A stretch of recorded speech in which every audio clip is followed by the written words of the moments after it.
Good evening, everyone. Tonight, we'll step into a world of quiet gardens and whispered secrets, where the hedgerows hum with more than just bees, and the tranquil pace of village life hides eddies of darker currents. It's a place where appearances deceive and truth, like a persistent weed, pushes through the most carefully laid flagstones and behind the most respectable lace curtains. A world where an elderly lady with eyes that miss nothing and a mind sharper than any detective's sees human nature laid bare in every daily interaction. Now let us begin with Chapter 1 of The Murder on the Country Bus. Chapter 1, The Morning Run. The 8 o'clock omnibus from Little Puddleton to Market Basing was, for the villagers of St. Mary Mead, less a mode of transport and more a movable institution. It was a familiar, if somewhat unreliable, beast that rumbled through the dappled lanes, collecting passengers and their daily routines. On this particular Tuesday morning, the air was crisp with the promise of autumn, and the sun, still low, cast long, benevolent shadows across the rolling countryside. Miss Jane Marple, neatly ensconced by a window, observed the passing hedgerows with the same keen interest she afforded human nature. Her knitting needles clicked a gentle rhythm, producing what would soon be a sensible cardigan for her nephew, Raymond. Beside her sat Mrs. Bantry, who, after a lively discourse on the merits of various jam recipes, had drifted into a gentle doze, her head bobbing occasionally with the bus's sway. The bus picked up passengers at its usual stops: young Arthur Pringle, fresh-faced and carrying a portfolio for his art lessons in Market Basing; Mr. Herbert Grimshaw, the gruff farmer, smelling faintly of pipe tobacco and manure, headed to the livestock market; and Miss Eliza Finch, a retired governess, known for her sharp observations and even sharper tongue, who settled herself across the aisle from Miss Marple, clutching a worn leather handbag. Miss Finch was a creature of habit, and her morning trip to the lending library in Market Basing was as regular as the village clock. She always wore a gray tweed coat, regardless of the weather, and a sensible felt hat. Today she seemed a trifle paler than usual, her lips pursed in what might have been mild discomfort or merely her customary disapproval of the world in general. The journey progressed with its usual stops and starts, the familiar creak of the springs accompanying the driver, Mr. Ernest Hobbs, in his cheerful, if off-key, whistling. Miss Marple noted Miss Finch extract a small, ornate silver snuff-box from her handbag, from which she took a pinch, inhaled delicately, and then replaced the box. A peculiar habit for a lady of her age, Miss Marple mused, given that snuff had gone out of fashion decades ago, though some elderly folk still clung to it. They were approaching the crossroads at 3 Maples when a sudden jolt, as Mr. Hobbs swerved to avoid a stray hen, sent a ripple through the passengers. Mrs. Bantry stirred, emitting a small, ladylike snort. Miss Finch, however, let out a soft gasp. Her hand went to her chest, her face contorting for a brief, alarming moment. Then, with a sigh that seemed to escape her very soul, she slumped forward, her sensible felt hat tumbling onto the worn linoleum floor. A moment of stunned silence descended upon the bus, broken only by the engine's rumble. Mr. Grimshaw grumbled about reckless driving. But Miss Marple had seen the sudden, terrible change in Miss Finch's face. She rose, her knitting falling forgotten to her lap, and crossed the aisle.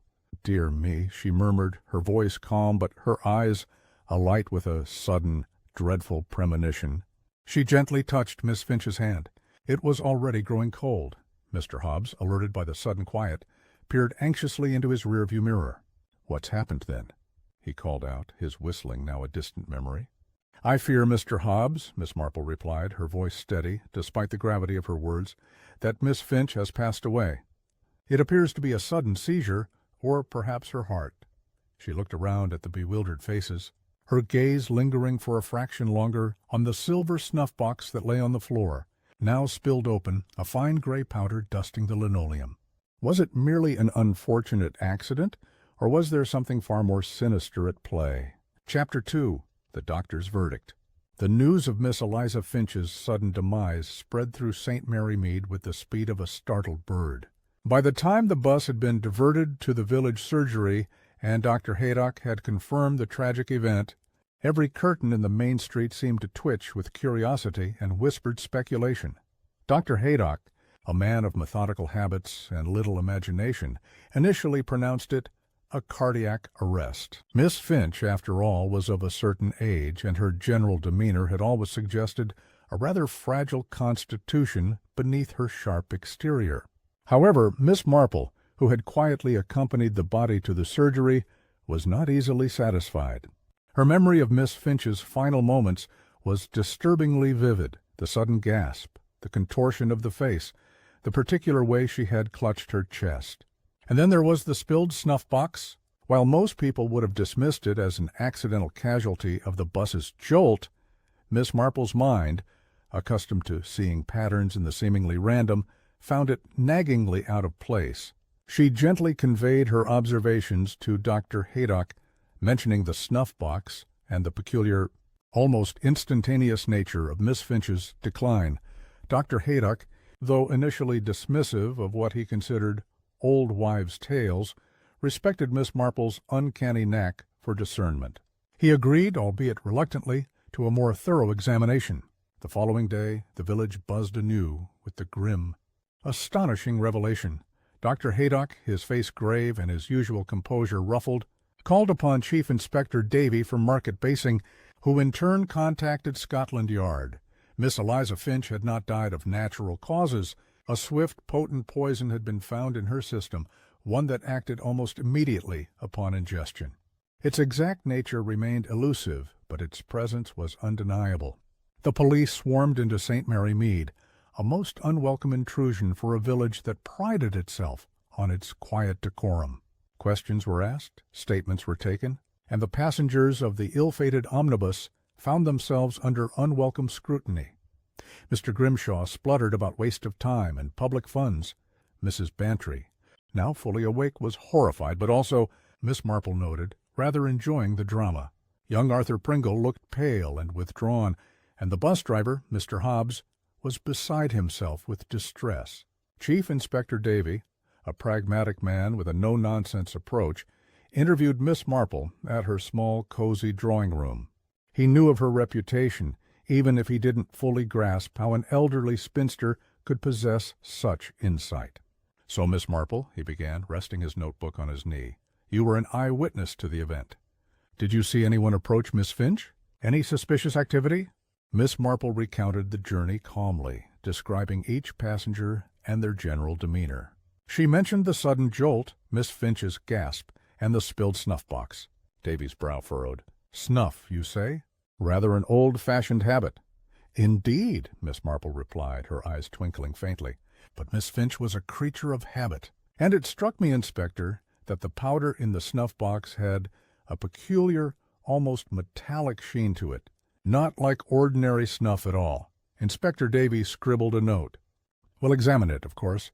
But if the poison was in the snuff, how was it administered?" "Ah, Inspector," Miss Marple said, her gaze fixed on a distant rosebush in her garden, "that is the very question, isn't it? For if it was in the snuff-box, then Miss Finch herself, quite unwittingly, administered her own demise.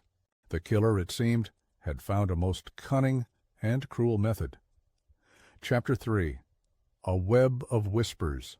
The revelation of Miss Finch's murder sent shockwaves through St. Mary Mead, transforming the familiar landscape into something subtly menacing. Every friendly face now seemed capable of concealing dark intent, every casual conversation fraught with hidden meaning. Chief Inspector Davy, a man who preferred straightforward villainy, found himself adrift in a sea of village rumor and intricate social ties.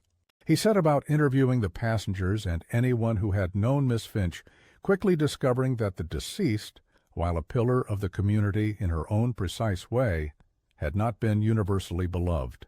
"Sharp-tongued, that Miss Finch," remarked Mrs. Tibbles, the postmistress, stirring her tea in the vicarage drawing-room, where Davy had set up a temporary headquarters.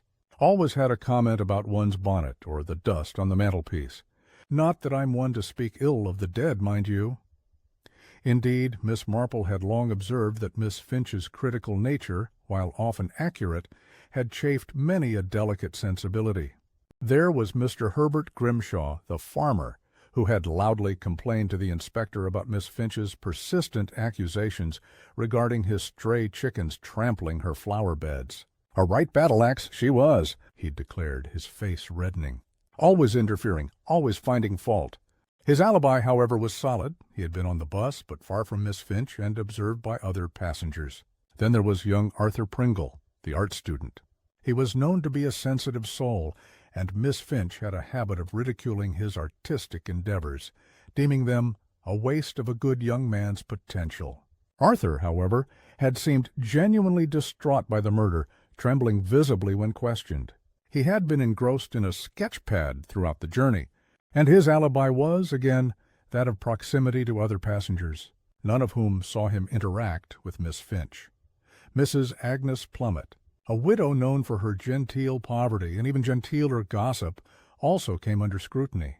Miss Finch, it emerged, had recently exposed Mrs. Plummet's rather embellished stories about her late husband's supposed noble lineage, much to Mrs. Plummet's acute embarrassment. "A cruel woman sometimes," Mrs. Plummet had sniffed, dabbing at her eyes with a lace handkerchief, "to spread such unkind untruths about my dear Eustace." She, too, had been on the bus, seated near the front. Inspector Davy, finding himself with no clear suspect and a growing pile of petty grievances, turned to Miss Marple once more. "Everyone seems to have had a bone to pick with Miss Finch, Miss Marple," he sighed, running a hand through his thinning hair. "But none of them seem to have had the opportunity to administer a poison on a moving bus." "Under the eyes of half the village." "Ah, Inspector," Miss Marple replied, her gaze fixed on the inspector's own polished boots, as if finding deep meaning in their scuffed toes. "Opportunity is often a matter of perception, and Miss Finch, you see, was a creature of habit. The poison, you say, was in the snuff-box, or so you suspect."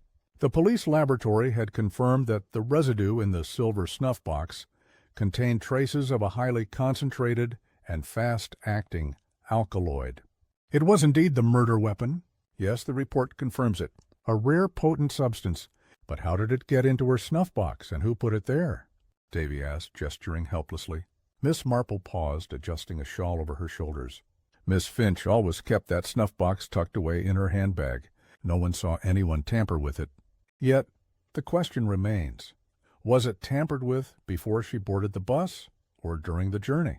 And if during the journey, how could it be done without anyone noticing? Unless, she added, her voice dropping to a near whisper, the person who tampered with it was someone Miss Finch trusted implicitly, or perhaps someone she didn't even notice at all, blending into the everyday scenery. For you see, the most obvious suspect is rarely the true one, and the most commonplace object can hide the deadliest secret. Chapter 4. The Missing Link. Inspector Davy, spurred by Miss Marple's quiet insistence, had taken a renewed interest in the silver snuff-box. The laboratory analysis revealed that the traces of alkaloid were indeed consistent with the poison found in Miss Finch's system. What baffled the police was the method of delivery. No one on the bus had been seen to interact with Miss Finch or her handbag, which she had kept clutched on her lap throughout the journey. The idea that she had unknowingly poisoned herself by taking a pinch of snuff was horrifyingly simple, yet deeply perplexing. Miss Marple, meanwhile, began her own, more subtle investigations. She visited Mrs. Bantry, ostensibly to discuss the forthcoming Mothers' Union fete, but subtly steered the conversation back to the fateful bus journey. Mrs. Bantry, still relishing her role as an eyewitness, recounted the events with dramatic flourish, her hands fluttering like startled pigeons. And Miss Finch, poor soul, always so particular, wasn't she? Even about her snuff. "I remember she had a rather distinctive smell about her sometimes, like dried roses, but with something else underneath. Peculiar." Miss Marple tucked this seemingly irrelevant detail away. Dried roses. Next, she paid a call on Mr. Grimshaw, under the guise of inquiring about his prize-winning marrows. The gruff farmer, still indignant about the police questioning, was surprisingly forthcoming about Miss Finch's habits. "Aye, she was a proper stickler for routine, that one," he grumbled, wiping his hands on a greasy rag. "Always the same seat, always that same old handbag, and always had her little tin of peppermints for her cough, too. Wouldn't go anywhere without them. A strange woman, to be sure, to prefer peppermints to my wife's excellent cough syrup. A tin of peppermints. This was new. Miss Marple's brow furrowed slightly. No one had mentioned a tin of peppermints. All the focus had been on the snuff-box. She recalled Miss Finch's hand going to her chest just before she collapsed, but couldn't remember seeing her reach for anything specific other than the snuff-box. Later that afternoon, Miss Marple bumped into young Arthur Pringle near the village shop. He looked drawn, his artistic sensibilities clearly distressed by the recent events. "It's all so awful, Miss Marple," he stammered, his eyes wide. "Poor Miss Finch. She wasn't always kind, but she didn't deserve—" "That. Indeed not, Arthur," Miss Marple said gently. "Did you notice anything unusual on the bus that morning? Anything at all, however small?" Arthur hesitated, then looked down at his shoes. "Well, only that Miss Finch seemed a bit agitated, and she kept fiddling with something in her lap, underneath her handbag. I thought perhaps it was her reading glasses, but I couldn't quite see." Miss Marple thanked him and continued on her way, her mind racing. The snuff-box was found spilled open on the floor, but Arthur mentioned something underneath her handbag, something she was fiddling with before the collapse. This suggested a second item, or a distinct action. When Inspector Davy returned to St. Mary Mead, Miss Marple requested another interview.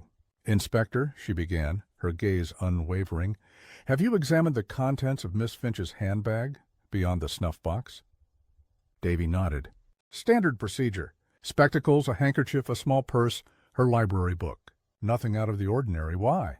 "And the snuff-box itself," Miss Marple continued, "was it fully emptied of its usual contents before the poison was introduced? Or was the poison mixed with her regular snuff?" Davy consulted his notes.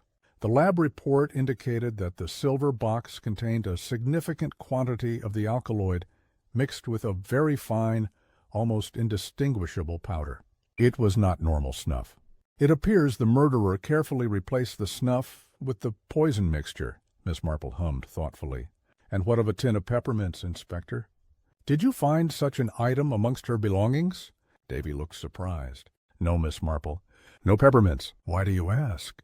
Because, Inspector," Miss Marple said, a glint in her eye, "Mr. Grimshaw tells me Miss Finch never went anywhere without her peppermints. And Mrs. Bantry mentioned a distinct smell like dried roses. It seems, Inspector, that the killer went to great lengths to implicate the snuff-box to draw our attention to it. But what if the poison was administered elsewhere entirely? What if the snuff-box was merely a very clever piece of misdirection, and the true weapon, a small, innocent tin of peppermints, has disappeared without a trace?" Chapter 5. The Victim's Secret. The disappearance of Miss Finch's peppermint tin, coupled with Miss Marple's astute observations, caused a shift in Chief Inspector Davy's investigation. The police returned to Miss Finch's cottage, conducting a far more thorough search. They found no peppermint tin. Its absence, in a house where everything was meticulously catalogued and kept, spoke volumes. So someone swapped the peppermint tin for a poisoned one, or simply removed the original after the murder. Davy mused, pacing Miss Marple's drawing room, but that implies a level of premeditation and access. And why hide it? If it was consumed, it's gone. Unless— "Inspector," Miss Marple offered, "the killer wished to ensure that no trace of the original peppermints remained. Should Miss Finch have consumed some before the poisoned one? Or perhaps the tin itself held a clue." The focus now broadened from the bus passengers to anyone who had access to Miss Finch's daily life and habits. Miss Finch, it transpired, had not been quite so isolated as she appeared. Beneath her quiet, critical exterior lay a surprisingly complex financial life. She was known to be comfortably well off, but few realized the extent of her investments. Among her papers, discovered by the police, was a will, recently updated. It left the bulk of her modest fortune not to a distant relative, but to the newly established St. Mary Mead Historical Preservation Society, a cause that Miss Finch had championed with unusual zeal. The will explicitly disinherited her only living relative, a nephew, Mr. Desmond Finch, who lived a rather dissolute life in London. The motive, she had stated in a private letter to her solicitor, was her nephew's unworthy character and chronic idleness. A disgruntled nephew, Inspector Davy noted. Classic motive. He stands to lose everything. But how would he get a poisoned peppermint tin to his aunt in St. Mary Mead on a bus?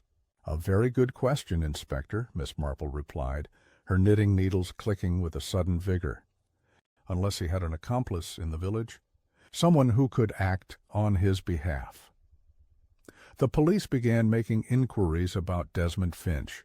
He was a man with a reputation for gambling debts and a string of failed ventures. His last known visit to St. Mary Mead had been a month prior, supposedly to reconcile with his aunt, a visit that Miss Finch had described in her diary as unpleasant and utterly unproductive.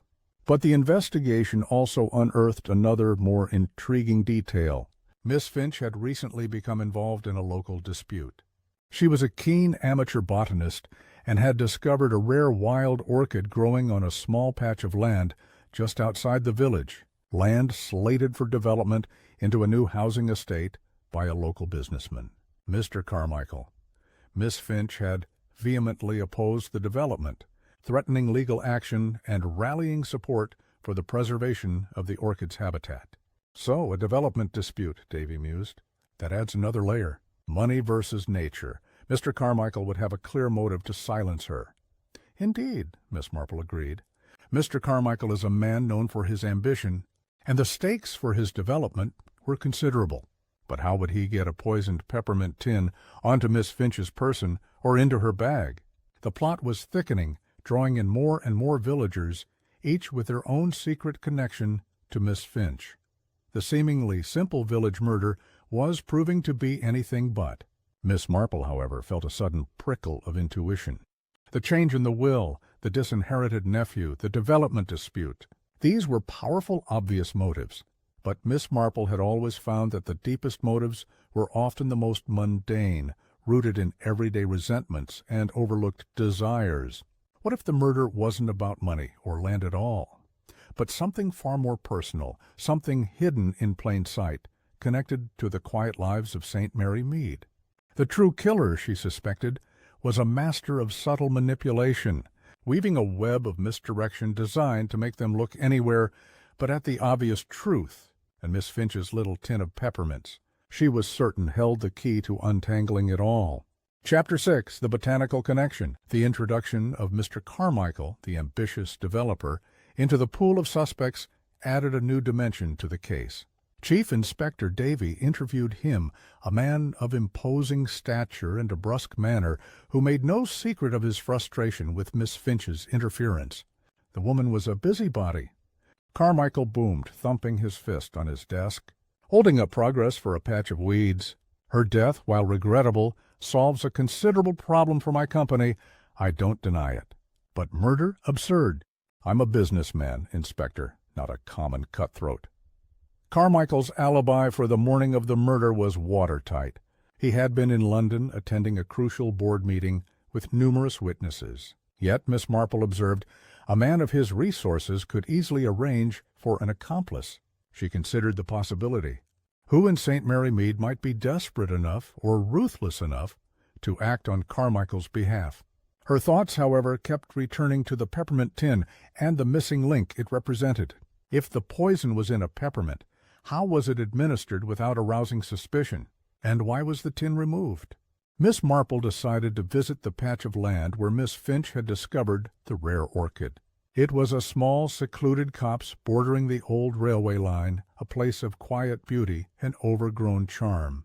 As she delicately picked her way through the undergrowth, her eyes, accustomed to spotting the minutiae of nature, landed on a small, trampled area near a cluster of particularly vibrant wild orchids. There, partially concealed by a fallen branch, was a small, empty, rather decorative tin. It was indeed a peppermint tin, of the very sort Miss Finch was known to carry. Its lid was ajar, and inside there were faint traces of a white crystalline residue. A thrill, cold and sharp, went through Miss Marple. She carefully retrieved the tin, placing it in a handkerchief. This was the missing link. But what did it tell them? The tin was empty, suggesting Miss Finch had consumed its contents. Why was it discarded here, rather than being found on the bus or in her handbag? She returned to her cottage and immediately contacted Inspector Davy. When he arrived, his expression a mixture of fatigue and frustration. He examined the tin with professional caution. "Excellent work, Miss Marple," he conceded, his voice grudgingly admiring. "The lab will examine this. It confirms the peppermint theory. But it also confirms that someone removed it from the bus and discarded it here." "Why this spot?" "This is where Miss Finch found her orchids, Inspector," Miss Marple pointed out. "It was a place of great significance to her." Perhaps the killer was making a statement, a final cruel flourish. Or perhaps, she added, her eyes narrowing, they wanted to ensure the tin was found, but only by someone who knew Miss Finch's connection to this particular spot.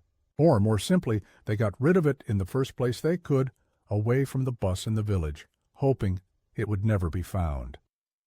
Davy's mind turned to the bus passengers again, who had the opportunity to take the tin, and then, after the bus reached the surgery, walk all the way out to the orchid copse and dispose of it.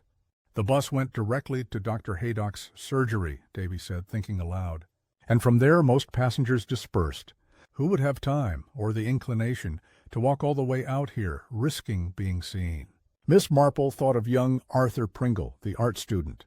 He was sensitive, artistic, and would appreciate nature. He also seemed particularly distressed, and he had mentioned Miss Finch fiddling with something beneath her handbag. Could he have taken it in the ensuing confusion? Or was it someone else entirely, someone who could have slipped away unnoticed? The presence of the tin, while a breakthrough, deepened the mystery of the killer's identity. It suggested someone intimately familiar with Miss Finch's habits and the village geography. But more importantly, it subtly shifted the narrative. The snuff-box was an elaborate decoy, and the peppermints were the true weapon. But the question remained, who could poison an innocent tin of peppermints and ensure Miss Finch consumed it, all without anyone noticing? The killer was not just cunning, but audacious, and the motive, Miss Marple now suspected, was more complex than mere financial gain or land dispute. It was something far more personal, woven into the very fabric of St. Mary Mead. Chapter 7. A Familiar Face. The discovery of the poisoned peppermint tin at the orchid copse confirmed Miss Marple's suspicions and gave Inspector Davy a renewed sense of purpose. The lab analysis of the tin revealed traces of the same alkaloid, more definitive now that it was not mixed with snuff. The hunt for the killer now focused on who had the opportunity to swap the tins or poison the original and then dispose of the evidence. The police revisited the bus passengers, asking specifically about peppermints. No one recalled seeing Miss Finch take a peppermint on the bus. Most had been focused on their own thoughts or on the unfolding drama of Miss Finch's collapse. But young Arthur Pringle, upon hearing of the tin's discovery, seemed to recall something more. I did see something, now that I think about it," Arthur stammered, his face pale. Just before the bus stopped for Miss Finch to get on, she was standing near the door, rummaging in her handbag. I thought she was looking for her ticket. And then, as she took her seat, she slipped something small and shiny into her coat pocket. I assumed it was her purse, but now, perhaps it was the peppermint tin. This detail was crucial. It meant that Miss Finch might have taken the tin out before boarding, perhaps placing it within easy reach in her coat pocket. This opened up the possibility that the poison was administered libre before she even got on the bus, or that the swap happened at the bus stop just as she was getting on. Miss Marple's mind worked through the implications. If the tin was already in her pocket, then the killer needed to either tamper with her tin before she left her house or swap it for a poisoned one at the bus stop itself. Who would have been at the bus stop that morning, Inspector?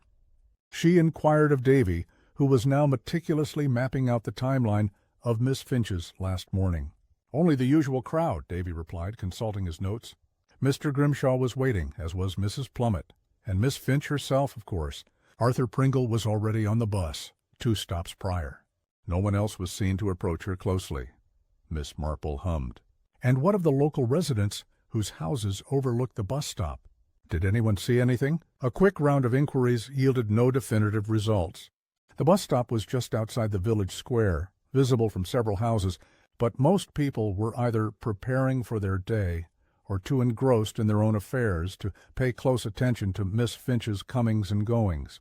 However, Mrs. Plummet, when questioned about her wait at the bus stop, seemed unusually agitated. She kept dabbing at her eyes and insisting she had seen nothing unusual. Just Miss Finch, as always, rather stiff and disapproving. I didn't pay her any mind. Not after her dreadful comments about my dear Eustace. But Miss Marple recalled a specific detail from Mrs. Plummet's earlier testimony. Mrs. Plummet was known for her rather flowery, often exaggerated turns of phrase. She had described Miss Finch, upon boarding the bus, as looking like a particularly sour lemon, clutching her little secrets to her chest. A rather pointed remark, Miss Marple thought, especially given the current revelations. Then there was the matter of the distinctive smell, like dried roses that Mrs. Bantry had mentioned in connection with Miss Finch. Miss Marple had dismissed it as a perfume at first, but now she considered it in light of the peppermint tin. Could it be a subtle fragrance, perhaps designed to mask another, more chemical odor?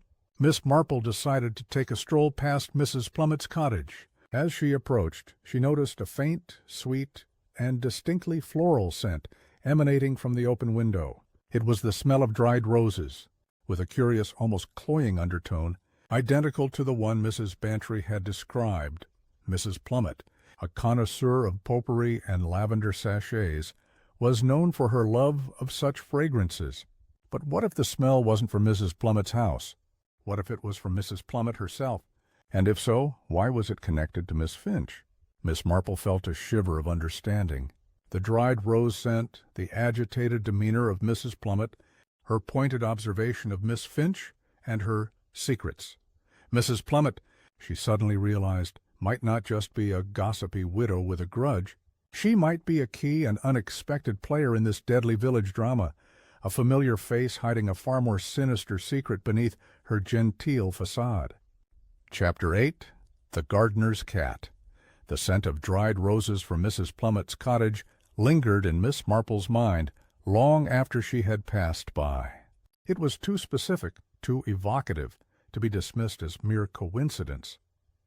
Mrs. Bantry had distinctly associated it with Miss Finch, yet Miss Marple knew Miss Finch favored simpler, unscented things.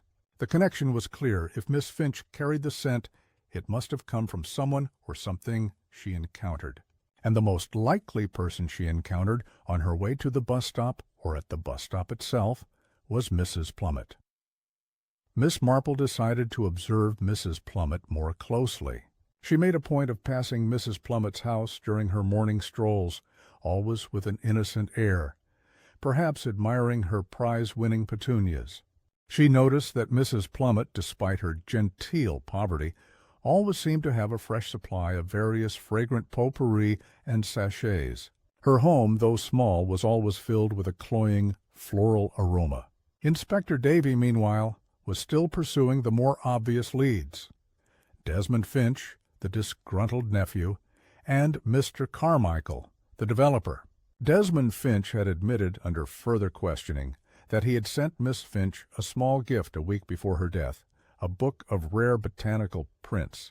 He claimed it was a peace offering, but police found a subtle tear in one of its pages, almost as if something small had been tucked inside. The book, however, had been handled by Miss Finch and was now devoid of anything suspicious.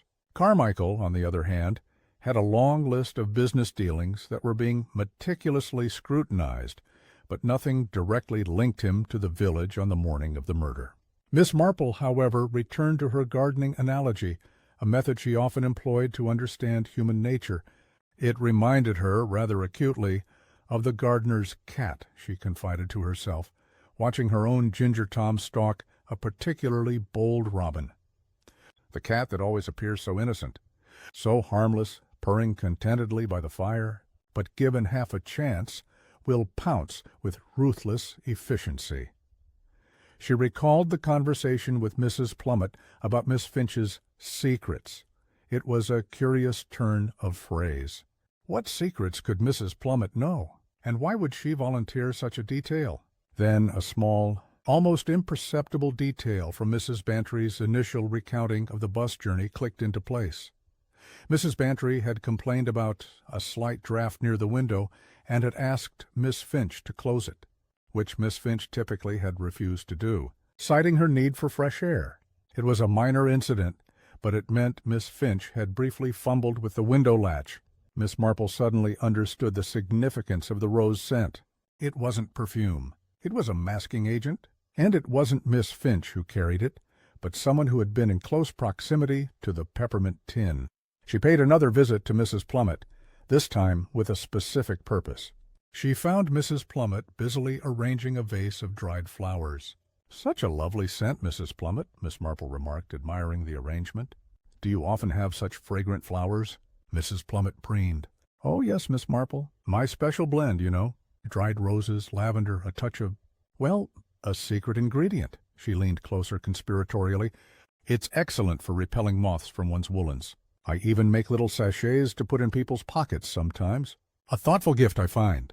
A thoughtful gift. Sachets in pockets." The words echoed in Miss Marple's mind. She remembered Arthur Pringle's observation, Miss Finch slipping something small and shiny into her coat pocket, and Miss Finch's distinct but unusual rose scent. Miss Marple returned home, her mind alight. She had begun to piece together a new scenario. A scenario involving a seemingly innocuous exchange at the bus stop, a small poisoned peppermint tin, and a killer whose motive was not grand but petty and terribly, terribly human. The motive, she now suspected, was a long-held grudge, simmering beneath a veneer of genteel respectability, far more insidious than any financial gain. The gardener's cat, indeed. Chapter 9. The Unveiling of Resentment. Miss Marple's contemplation of the gardener's cat theory led her to scrutinize Mrs. Plummet with renewed intensity. The seemingly harmless widow, with her penchant for gossip and dried rose potpourri, was beginning to emerge as a far more complex character than initially perceived. Miss Marple felt a growing certainty that the scent, the peppermint tin, and Mrs. Plummet's subtle agitations were not mere coincidences. Inspector Davy, however, was still distracted by Desmond Finch. The nephew, upon further probing, admitted that the botanical book he sent his aunt had not been a peace offering. It was a desperate attempt to gain her favor, knowing her passion for botany.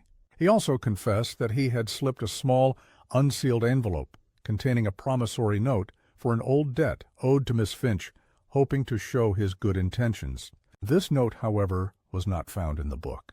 It seemed to have vanished. Perhaps Miss Finch removed it and destroyed it, still unimpressed, Davy surmised. Either way, the nephew's motive is clear, but his opportunity remains limited. Miss Marple listened patiently. "Inspector," she interjected, "you mentioned the disappearance of a promissory note. Do we know the exact value of this note?" Davy checked his ledger. "A rather substantial sum, Miss Marple. Enough to make a considerable difference to someone in strained circumstances." "Indeed," Miss Marple murmured, her gaze drifting to her window, where a blackbird was aggressively chasing a smaller thrush from a bird feeder. "Human nature, Inspector, is often motivated by small sums, especially when pride is involved. And sometimes a perceived insult can sting far more than any financial loss." She then shared her thoughts on Mrs. Plummet's scent and the sachets and pockets comment. Davy, though initially skeptical, conceded that it was an intriguing line of inquiry.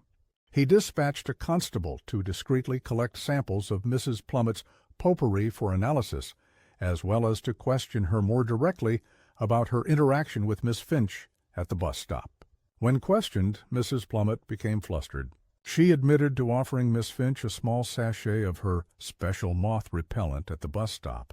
A friendly gesture, she insisted. Miss Finch was complaining of a chill, and I thought the scent might be invigorating.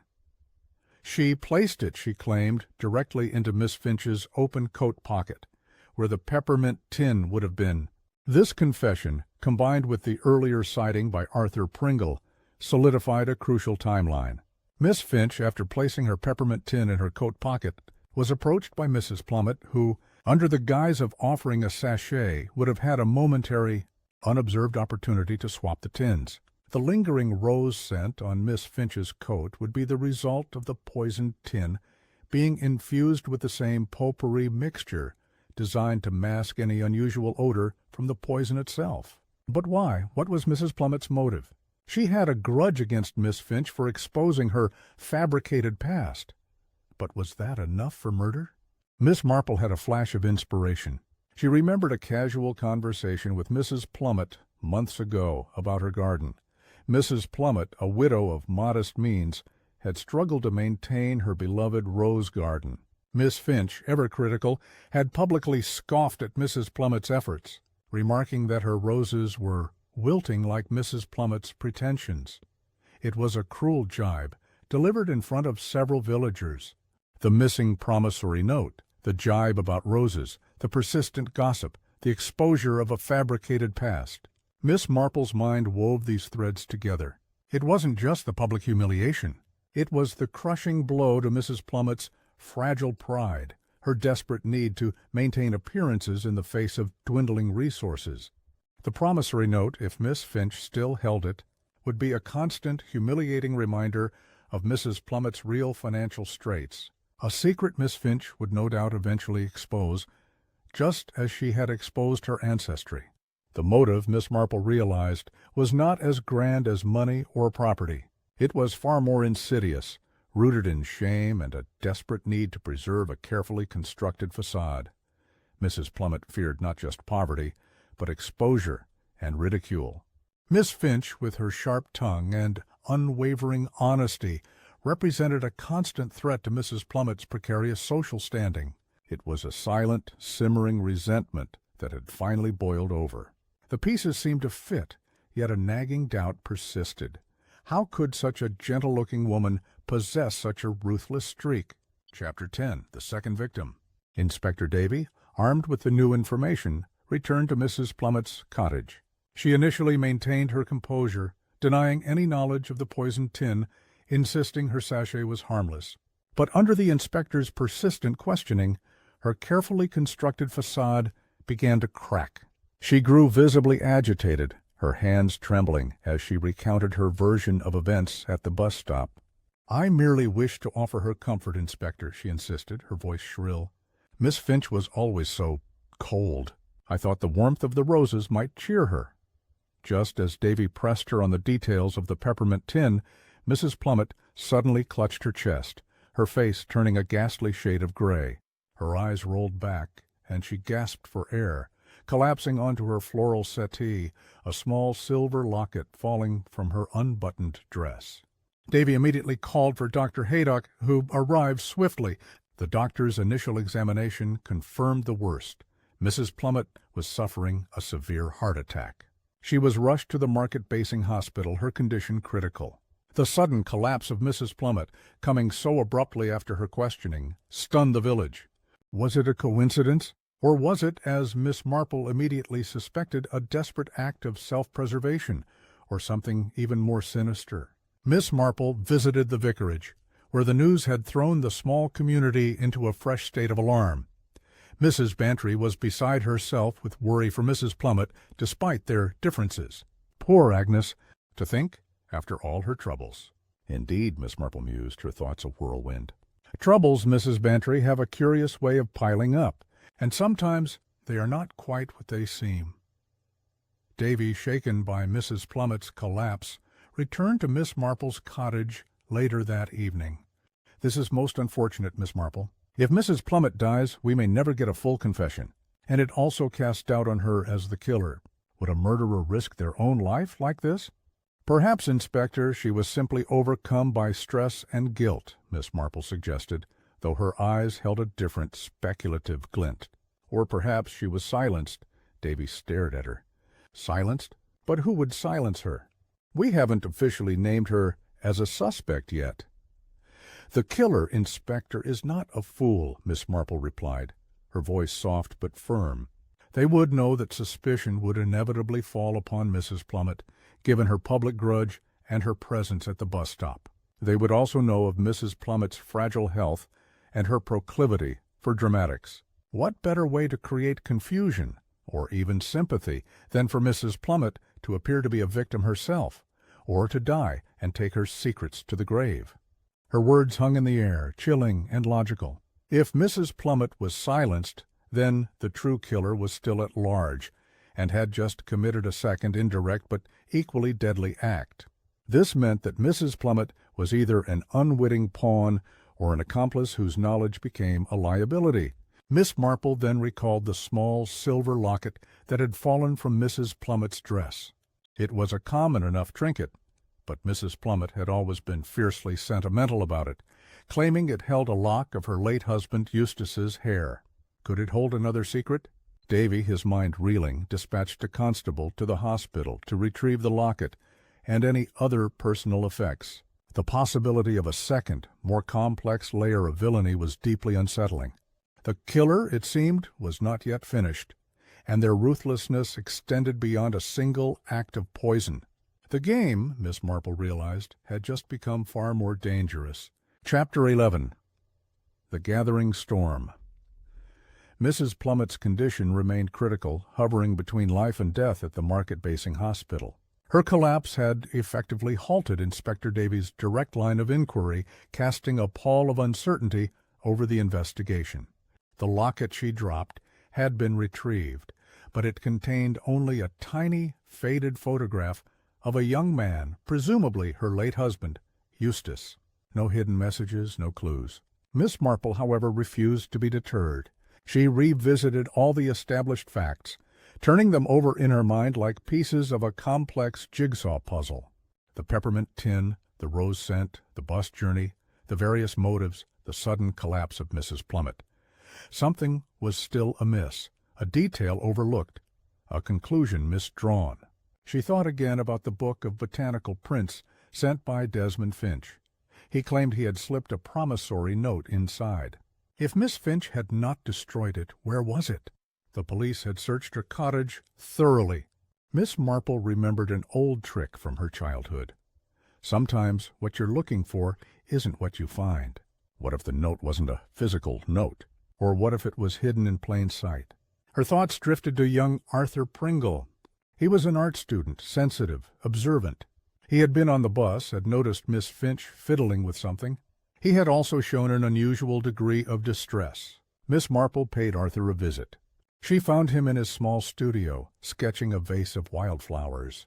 He looked pale and anxious. "Arthur, my dear," she began, her voice gentle, "I wonder if you might help me with something. You have such a keen eye for detail. Do you recall anything at all about Miss Finch's library book?" Arthur hesitated. "The police asked about it. It was about gardening, I think. I saw her reading it on the bus." "And did you notice anything unusual about it? Perhaps a bookmark or a particular page?" Arthur looked thoughtful. "Not a bookmark, no. But I do remember just before it happened, she was looking at a specific page. She had it open in her lap for a long time. I remember thinking it was odd because it was a page with an illustration of a very common flower, not like her usual rare botanical interests." "A common flower?" Miss Marple prompted, her heart beginning to beat a little faster. "Yes," Arthur confirmed. "A common primrose. And I remember seeing a tiny tear on that page, Miss Marple. Just a very small, almost imperceptible tear at the bottom of the page, where the stem of the primrose was drawn." Miss Marple thanked him profusely and left, her mind racing. A tear on the page of a common primrose, a book from Desmond Finch, the missing promissory note. Miss Finch, the meticulous governess, would never tolerate a torn book, unless it was a deliberate mark, a code. She immediately contacted Inspector Davy, urging him to re-examine Miss Finch's library book, specifically the page featuring the common primrose. Davy, though weary, trusted Miss Marple's instincts implicitly by now. He retrieved the book from the police archives. With a magnifying glass, he found the tiny, almost invisible tear Arthur Pringle had mentioned.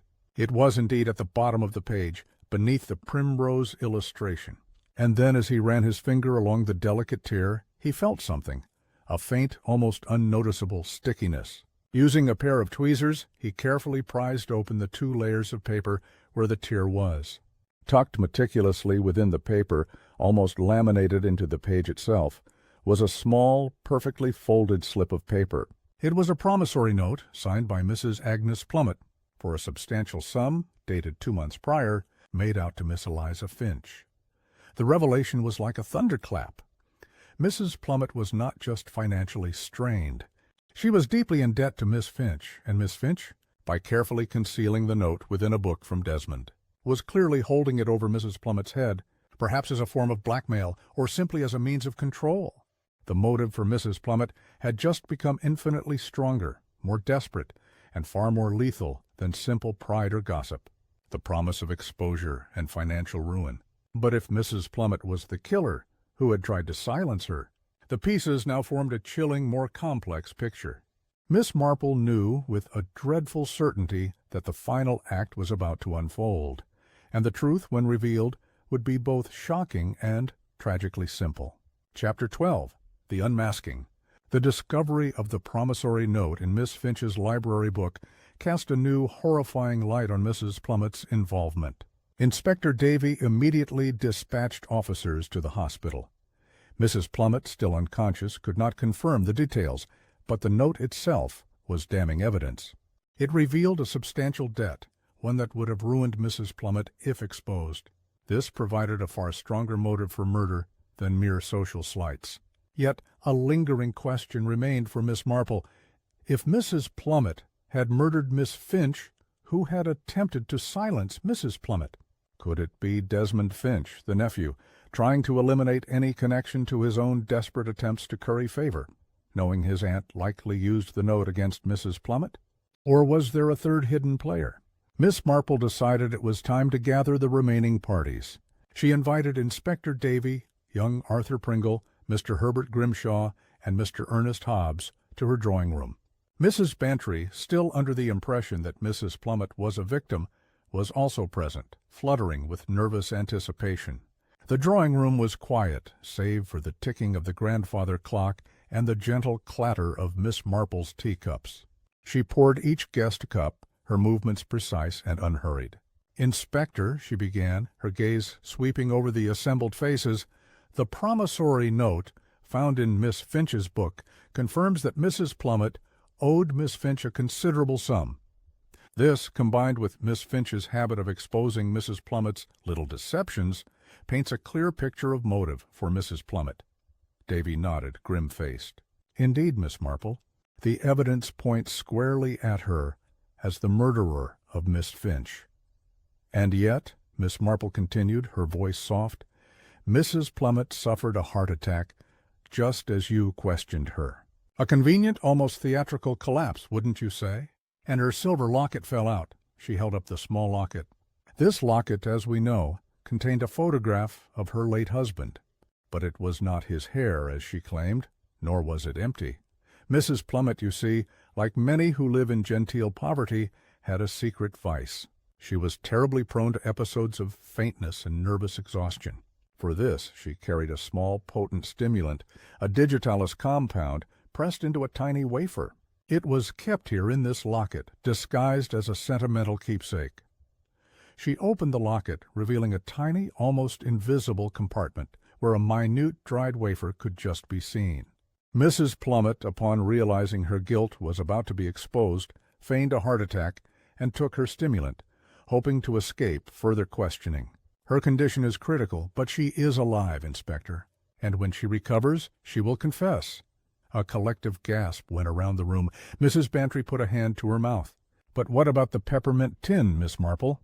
Arthur Pringle asked, his voice trembling. "And the rose scent?" "Ah, the peppermint tin," Miss Marple smiled faintly. "That, Arthur, was indeed the murder weapon. Mrs. Plummet, knowing Miss Finch's habits, prepared a peppermint tin filled with the poison, carefully infused with her strong potpourri scent to mask any unusual odor. At the bus stop, under the guise of offering a thoughtful sachet, she swapped the tins, placing the poisoned one in Miss Finch's coat pocket." She paused, looking directly at Arthur.